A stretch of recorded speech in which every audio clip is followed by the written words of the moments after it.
Yeah, before the evening commences fully, I wanted to say a few words, as is my wont. After all, it is my wedding day, and you're lucky I'm not singing at this point, but a speech it will have to be. We've got a blinding menu lined up tonight, by the way, and you'll see it on your tables. It's so tasty. We've been for a tasting, and the guys have cooked it fantastic. Menu was designed by a good friend who unfortunately can't be with us tonight, Phil. It's been cooked by Shane and Aaron, the brilliant brothers of Brothers Supper, which is the company who's cooking it, but amazing menu. I know there are also at least 4 extremely accomplished chefs in this room, and so I'm assured that if we do get into trouble that they can knock up some beans on toast for us, no worries. We've also got some live music later from the Master of Swing himself, Mr. Neil Mason, and then passing them on you will be Monica, who's sitting on the chair down here. She's responsible for making a pictorial record of our celebration, so please give her a smile and some raw material to work with. That's always useful for a photographer. Also, feel free to use the photo booth and also the QR code on your order events to upload your own personal images and video of the evening. We'd love to see whatever photos you can get. So on behalf of my wife and myself, I'd like to thank you all so much for making the journey here to be with us, from up the road, from up the country, from down the country, and particularly Dave, who's come all the way from across the world, from Thailand, to be with us tonight. So it really does make a huge difference to us, and thank you very much. We hope you'll have lovely memories and take away and hold them forever. There are, of course, 2 significant people missing tonight from this lineup, and I'd like to talk a little bit about them. Firstly, Ron, Elaine's dad. He sadly passed away aged only 41 when Elaine was 16, and I know his memory burns brightly, and I'm assured that he'd be so proud of her, not just today, but every day. And then Paul, my dad, is no longer fit enough to travel very far.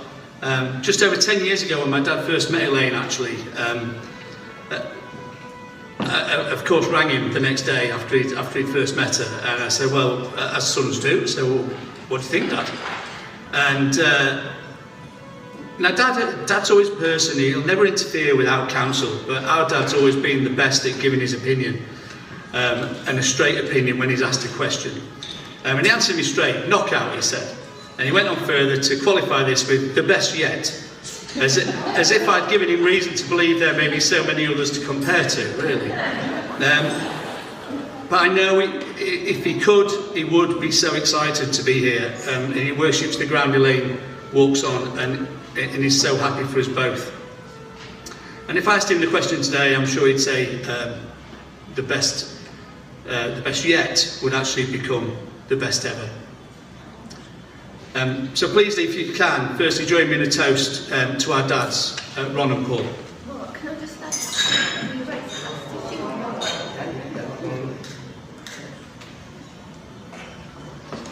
Thank you. At these type of events, we also remember the people absent that made such a difference in our lives, but sadly passed before being able to celebrate physically with us. And there's many people I know in this room we could talk about, but please indulge me if I go on a bit, but I want to particularly mention 3. Elaine's beloved Nan Eileen, who passed only recently at the age of 101 years old. A mild-mannered darling of a lady, but fiercely independent and loving to the end. And for me, it was joyful to, in such sad circumstances, to have spent so much time with her over the last 18 months as Elaine cared for her towards her end of life. Then there's David, Amanda's, our sister's husband, and mine and Carl's brother-in-law. A mountain of a man, a powerhouse, tragically taken far too early in the cruelest of circumstances. He's missed every day, and he's left a massive hole in our family makeup. And last is Sheila, who, along with Rose, who's here tonight, Sheila was the other half of the beautiful twins that are Elaine's best friends in the world. And again, an immense personality, tragically struck down by illness and far too soon. And her memory will always live and burn strong in Elaine. So I urge you, please, again, indulge me, please take a few seconds to reflect on whoever you wish and join me in a toast to absent friends and loved ones. Absent friends and loved ones.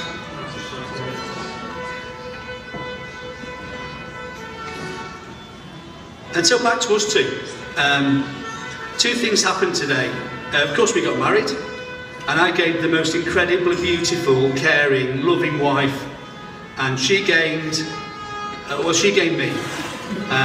And I'm reliably reminded only this week by a colleague that commented on one of our photos from Gretna Green. Actually, she wrote it down for me. She said, Jesus, you're punching mate, aren't you? So that's nice, I thought. But what we've both gained on November the 2nd, though, was family. And I look around this room and I see family and friends, and I'm so proud to acknowledge all of those here and the creation of this family for us. And my wish for this family is simple. In our family, respect is paramount. In our family, we never fear saying I love you. And in our family, we always have each other's backs. And then, of course, the star of today's show and the beacon of light every day in my life. My wife, Elaine, you're absolutely stunning. Not just on November the 2nd, but tonight as well. You're my soulmate, you're my best friend, you're my compass, my north, my south, my east, my west, and whatever direction life takes us, I have absolutely no interest in doing it without you. That noise is fucking horrendous.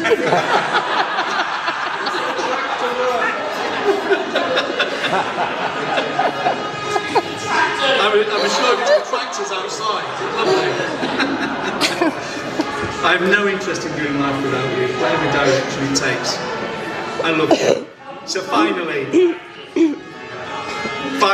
over the tractors, please be upstanding and shout, "You're punching mate," and toast my beautiful bride Elaine, the best ever.